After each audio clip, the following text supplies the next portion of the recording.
Bonjour, merci à vous d'être avec nous. On est en direct sur Boursorama, 8h passées de 31 minutes. Ecorama, l'émission qui vous simplifie l'économie. Avec aujourd'hui comme invité spécial, François Villeroy de Galhau, le gouverneur de la Banque de France. Avec nous, bonjour. Bonjour David Jaco. Merci d'être là avec nous en direct sur Boursorama.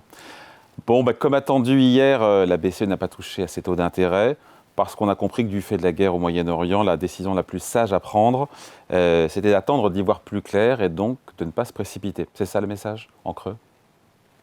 Le message, il est celui de vigilance, évidemment, parce que moi j'ai dit depuis le début l'évidence, c'est que cette guerre au Moyen-Orient se traduirait par plus d'inflation et moins de croissance, mais que l'amplitude de l'effet dépendrait de la durée du conflit et de son intensité. Et malheureusement, David Jaco, nous avons constaté que les dernières nouvelles allaient vers un conflit plus long, plus intense. On l'a vu avec l'escalade de mercredi sur les attaques d'installations pétrolières et gazières, et donc des effets économiques plus forts. Donc vigilance, et en même temps grande détermination, parce que nous sommes, Christine Lagarde l'a beaucoup répété hier, nous sommes pleinement déterminés à stabiliser l'inflation à notre cible à moyen terme de 2%. Voilà, donc nous faisons face à une incertitude. Je crois qu'aujourd'hui, le fait d'attendre va permettre de voir vers lequel des scénarios on s'oriente. Nous avons d'ailleurs publié plusieurs scénarios différents hier, mais nous avons la capacité d'agir autant que nécessaire et quand ce sera nécessaire. Jérôme Powell a eu ces mots il y a 48 heures. Il a dit, je vous le cite, les effets économiques du conflit au Moyen-Orient pourraient être beaucoup plus petits ou beaucoup plus grands. On n'en sait absolument rien. Vous aussi, il faut faire preuve d'humilité, dire que tout le monde navigue un peu à vue. Alors, d'abord, il faut toujours faire preuve d'humilité. En même temps, il faut faire preuve de calme. Moi, ça m'a beaucoup frappé autour de la table ces 2 derniers jours. Nous avons géré ensemble, les 27 membres du Conseil des gouverneurs, un certain nombre de crises précédentes. Rappelez-vous, c'est une coexistence de dates. Il y a 6 ans exactement, c'était la crise Covid. Et nous avons pris à l'unanimité à l'époque des décisions extrêmement fortes. Alors là où nous avons été un peu plus loin, nous, BCE et Eurosystème, que la Fed, c'est que nous nous appuyons sur des projections et sur des scénarios. Et ça, je crois que ça permet d'éclairer différentes évolutions possibles. Il y a un scénario central qui a été publié, et puis nous avons publié ensuite 2 scénarios plus négatifs. Un scénario dit adverse, où le prix du pétrole... Alors, le scénario central, pardon, précision, David Jaco, il est pris sur les prix du pétrole actuels et futurs au 11 mars. Le 11 mars, c'était la semaine dernière, mais il est très rare que nous prenions une date aussi proche du Conseil des gouverneurs. Donc, les équipes ont travaillé jusqu'au dernier moment. Et puis, dans le scénario adverse, on prend un prix du pétrole qui monte davantage, ce qui a plutôt été le cas depuis le 11 mars, mais qui revient ensuite d'ici l'année prochaine ou anticipé, puis un scénario sévère, qui est probablement plus extrême, où non seulement le cours du pétrole monte plus, mais cette hausse dure plus longtemps. Il donne quoi ce scénario sévère en termes de prix du pétrole et impact sur la croissance et l'inflation? Alors, il est sur un prix du pétrole qui aurait un pic sensiblement plus élevé que la situation à hier soir. Là, David Jaco, l'humilité dont vous parliez s'applique, parce que vous avez noté comme moi que d'une journée à l'autre, le prix du pétrole monte ou descend de 10 dollars le baril selon les déclarations des uns et des autres. Hier après-midi, c'était M. Netanyahou. Et puis selon les évolutions militaires qui évidemment ne dépendent en rien de nous. Mais dans le scénario sévère, on aurait un pétrole qui monterait autour de 130 dollars et qui resterait plus. Il y aurait bien sûr une baisse ensuite, parce que ça, l'histoire le prend toujours, mais en 2027, on serait à un niveau sensiblement plus élevé que dans le scénario de base. Voilà, mais c'est pour éclairer les hypothèses. Une autre façon pour nous, et ça, l'utilisation des scénarios, c'est tout à fait cohérent avec la revue stratégique de politique monétaire que nous avions conduite et publiée l'été dernier. Donc nous appliquons bien la boîte à outils que nous avons enrichie. L'autre élément, c'est que nous avons dit que nous étions prêts à actualiser ces scénarios aussi souvent que nécessaire. s'il faut, un peu plus souvent que la fréquence trimestrielle en fonction des développements du conflit. Nous sommes vraiment les yeux sur le ballon et les mains prêtes à agir. Hmm. Vous l'avez rappelé, le conflit s'est intensifié ces dernières heures avec des frappes sur les installations énergétiques. Qu'est-ce que vous dites aux agents économiques qui nous regardent, qui voient le pétrole à 110 dollars, 75% de hausse depuis le début de l'année, le gaz à 60 euros ou plus le mégawattheure, et donc agents économiques, entreprises, ménages qui auront peut-être moins envie, par peur de consommer, d'investir, de prendre un crédit immobilier. Vous leur dites quoi? Euh, c'est peut-être là que je vais revenir sur le calme dont je parlais. La situation est évidemment difficile pour tous les acteurs économiques. Au passage, malheureusement, cette incertitude, nous vivons avec, hein, dans la sphère économique depuis des années. Il y a eu des facteurs français sur l'instabilité politique, et puis il y a eu des facteurs européens avec la guerre en Ukraine, des facteurs internationaux avec les tarifs de M. Trump l'année dernière. Donc je crois que les agents économiques ont appris à vivre avec l'incertitude. Je salue d'ailleurs en France leur détermination et leur courage, hein. La France, quand on dit que nous étions bien positionnés avant ce conflit au Moyen-Orient, cela reste vrai parce que la croissance est résiliente en France. Les enquêtes de conjoncture de la Banque de France montrent que nous étions sur une base d'au moins 1% de croissance cette année. Donc, je crois qu'il faut garder ce calme. Et si je l'applique pour nous-mêmes, j'ai parlé de capacité à agir. Je veux dire quelque chose de très simple, David Jaco. C'est ni inaction, je crois que ce n'est pas du tout le signal que nous avons envoyé hier, ni inaction, ni surréaction. Je crois qu'il ne faut pas, en fonction des variations au jour le jour, de la montée et de la baisse du prix du pétrole, décider une politique de moyen terme. Donc, c'est bien ça pour nous, c'est faire face à l'incertitude, l'approcher le mieux possible et agir avec la capacité de le faire autant que nécessaire et quand ce sera nécessaire. On avait hier sur ce plateau le chef économiste de la banque suisse, Lombard Odier, qui nous disait qu'avec un pétrole durablement au-delà des 120 ou autour de 120-130 dollars, on commencerait à parler de récession. Il a raison ou il a tort? Quand vous regardez les différents scénarios publiés hier, hein, les trois scénarios, il y en a même un quatrième, David Jaco, qui est un scénario plus optimiste, où au lieu de prendre les cours du pétrole actuel et futur au 11 mars, on prend ceux au 4 mars. Alors là, ça serait plus bas. Dans ces différents scénarios, il n'y a pas de récession, hein, je le souligne. Et au passage, j'ai entendu beaucoup le mot stagflation, hein, qui serait à la fois une stagnation de l'activité et puis une inflation qui s'installe. Ça n'est pas ça dont il s'agit, y compris sur l'inflation, ça renvoie à notre détermination. Les agents économiques dont vous parlez peuvent faire confiance à la Banque centrale pour ramener l'inflation à moyen terme à sa cible de 2%. Nous avons montré que la politique monétaire était efficace après le choc inflationniste de 2022. Nous sommes totalement déterminés cette fois-ci. Donc ce que vous redoutez au-delà de la hausse des prix des hydrocarbures, ce sont ce qu'on appelle les effets de second tour qui entraîneraient une augmentation générale des prix dans tous les secteurs de l'économie, comme ce qu'on a vécu en 2022 après l'invasion de l'Ukraine par la Russie. C'est ça, hein? Oui, je crois que ce point est important. Évidemment, la Banque centrale ne peut rien au cours du pétrole et au prix de l'énergie. Dépend d'autres facteurs militaires, politiques, diplomatiques dont nous avons parlé.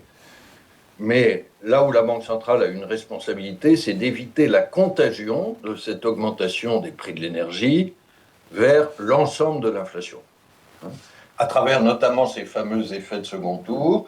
C'est quoi? C'est les chefs d'entreprise qui augmentent leurs prix de façon un peu préventive, c'est les salariés qui demandent des augmentations de salaire, c'est la fameuse spirale dont on parle. Et là, la garantie qu'apporte la Banque centrale sur le fait que l'inflation sera bien à 2% à moyen terme est extrêmement importante.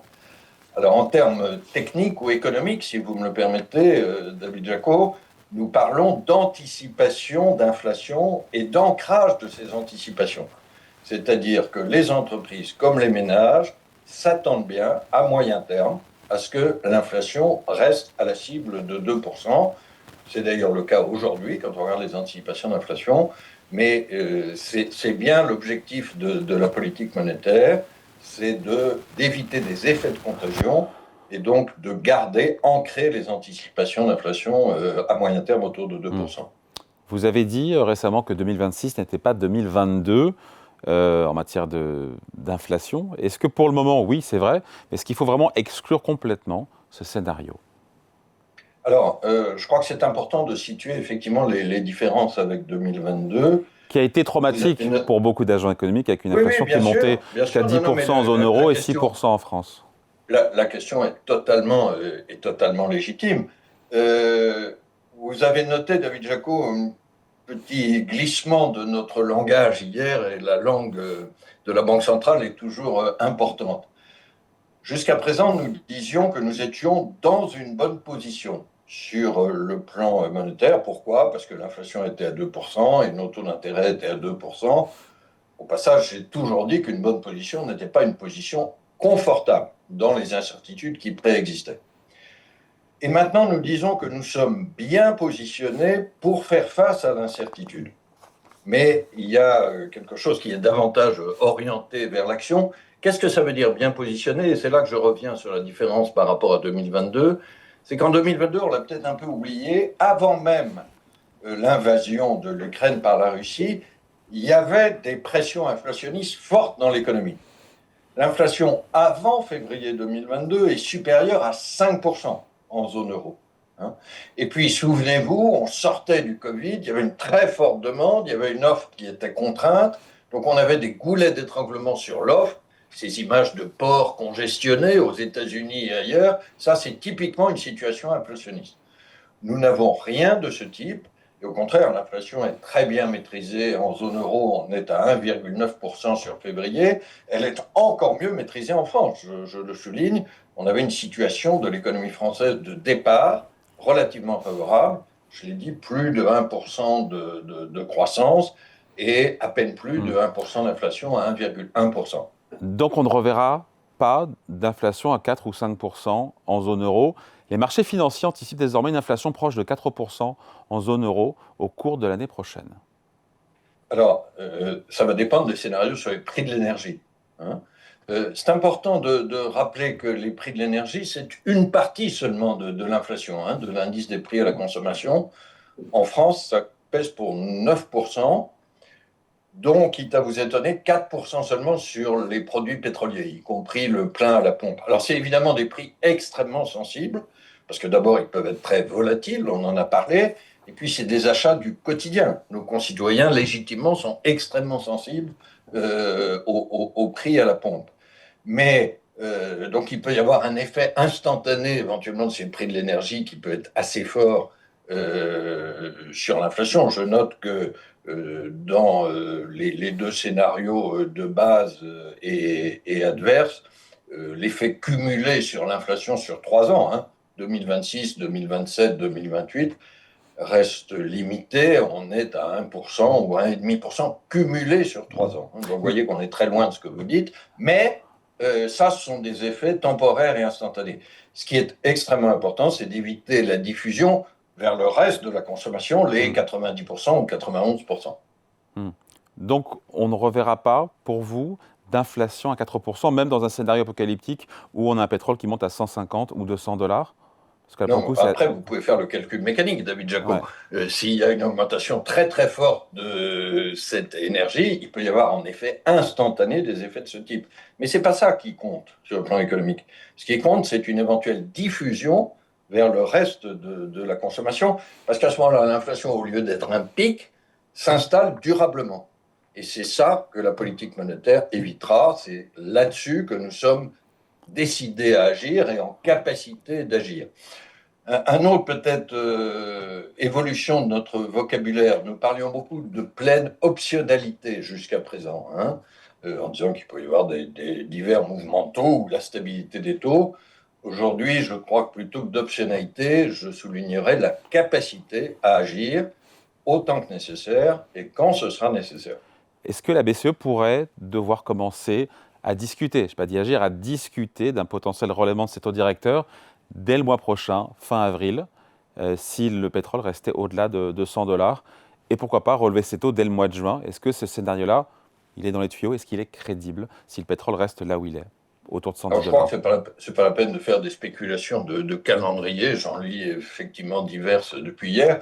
J'ai dit que nous avions la capacité d'agir quand ce sera nécessaire. Hein. Donc, ça sera, au vu des données, vous vous rappelez peut-être, David Jaco, que nous disons depuis plusieurs réunions, depuis au moins un an, que nous décidons réunion par réunion, meeting by meeting en anglais, et au vu des données. C'est encore plus la situation aujourd'hui. Donc je crois que la spéculation sur le calendrier n'a pas beaucoup de sens. Nous adapterons notre calendrier de réaction et notre fonction de réaction à l'évolution des données et l'actualisation de nos scénarios. Alors peut-être un mot sur la fonction de réaction, c'est-à-dire ce qui nous déterminera. Nous l'avons précisé depuis 2023. Là aussi, ça a fait partie de notre revue stratégique mise en forme l'an dernier. Et je souligne qu'il y a deux des trois branches de cette fonction de réaction qui vont être particulièrement importantes pour nos prochaines décisions et nos prochaines réunions. La première, c'est qu'est-ce qui se passe sur l'inflation sous-jacente, hors énergie, ou hors énergie et alimentation. Justement, c'est pour éviter les effets de contagion dont vous parlez. Donc l'inflation sous-jacente constatée est prévue. Et puis une deuxième branche très importante, c'est ces anticipations d'inflation dont je parlais. Elles doivent rester à moyen terme ancrées autour de 2% pour les ménages et pour les entreprises.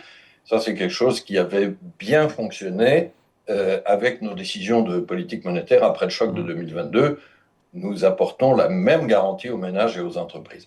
Le prochain mouvement donc de la Banque centrale européenne, ce sera une hausse de taux. Maintenant, il n'y a plus de débat là-dessus? Ça va dépendre de l'évolution. Ce que vous dites quand on regarde le conflit qui s'installe, hélas, hein, et qui gagne en intensité, va plutôt dans le sens que vous dites, on ne peut pas totalement exclure un scénario dans l'autre sens, même s'il est évidemment beaucoup moins probable aujourd'hui. Christine Lagarde, il faut qu'on en parle 2 secondes, pour des mesures fiscales temporaires et ciblées en réponse à la crise énergétique. Est-ce que vous êtes d'accord avec ça? Parce qu'apparemment, vous l'êtes un petit peu moins s'agissant de la France. On n'a plus d'argent, avez-vous dit il y a quelques semaines sur RTL. D'abord, David Jaco, ça ne dépend pas de la Banque centrale. Hein. C'est une décision budgétaire, donc des gouvernements et des parlements. Je crois que Christine Lagarde n'a pas exactement dit cela. Elle a dit que si des gouvernements devaient prendre des mesures de ce type, il fallait alors que ces mesures. Alors, je vais citer un acronyme en anglais. On dit, mais nous sommes sur Ecorama, on dit que c'est TTT, triple T. Le premier T, c'est temporaire.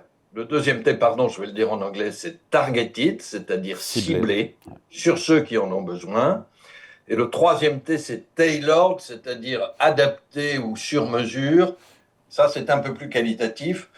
Ça renvoie à la forme que doivent prendre ces soutiens éventuels. C'est frappant quand on regarde après 2022, il y a eu des formes assez différentes dans les différents pays européens. C'est vrai que dans le cas de la France, malheureusement, nous avons très peu de marge de manœuvre budgétaire. Mais encore une fois, ça n'est pas une décision de la Banque centrale. Nous n'avons plus les moyens du quoi qu'il en coûte, a dit Maud Bréjon, la porte-parole du gouvernement. Vous êtes rassuré? Parce qu'on a vu qu'en Italie, par exemple, le prix de l'essence, les taxes ont baissé de 25 centimes depuis 24 heures.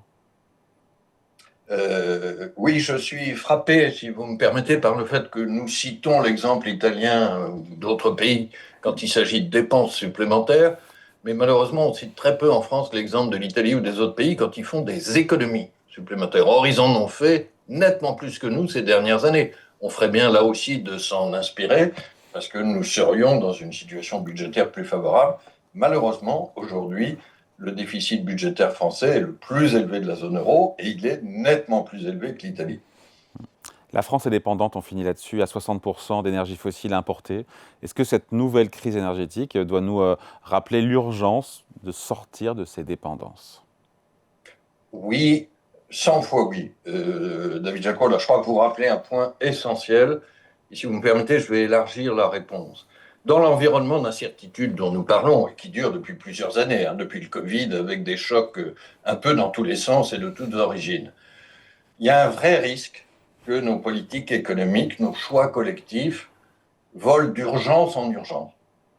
et que nous oublions les caps de moyen terme et les changements stratégiques qu'il faut absolument conduire. Il est clair que l'Europe n'a pas d'énergie fossile. Elle n'a pas de pétrole, elle n'a pas de gaz. Et donc, à la fois pour des raisons écologiques, mais aussi pour des raisons économiques et même politiques de souveraineté, l'Europe doit absolument accélérer sa transition vers les énergies non fossiles, qui sont des énergies propres, décarbonées. Alors ça peut être le renouvelable et le nucléaire, je crois qu'en France nous avons la chance d'avoir la combinaison, mais c'est très important de garder ce cap de moyen terme, parce que tant que nous sommes dépendants aux énergies fossiles, périodiquement, nous serons à la merci d'un conflit politique ou militaire comme aujourd'hui au Moyen-Orient. François Villard-de-Galhau, je voulais vous remercier, c'est la fin de cet entretien, je voulais vous remercier parce que votre mandat en tant que gouverneur se termine début juin. Je voulais vous remercier pour ces échanges qu'on a pu avoir ensemble, ces entretiens qu'on a eus pour parler Polmon, comme disaient les professionnels politiques monétaires. Ce fut un plaisir toutes ces années. Écoutez, le plaisir a été partagé et je ne parlerai plus directement de politique monétaire, ça sera le rôle de mon successeur, mais je compte bien continuer à m'intéresser au débat économique et européen et peut-être essayer d'y contribuer avec vous. Alors on se reverra. Merci beaucoup François Villeroy-de-Galhau, gouverneur de la Banque de France, pour cet entretien exclusif dans Ecorama, diffusé en direct également en replay sur Boursorama. Merci à vous, à bientôt. Au revoir.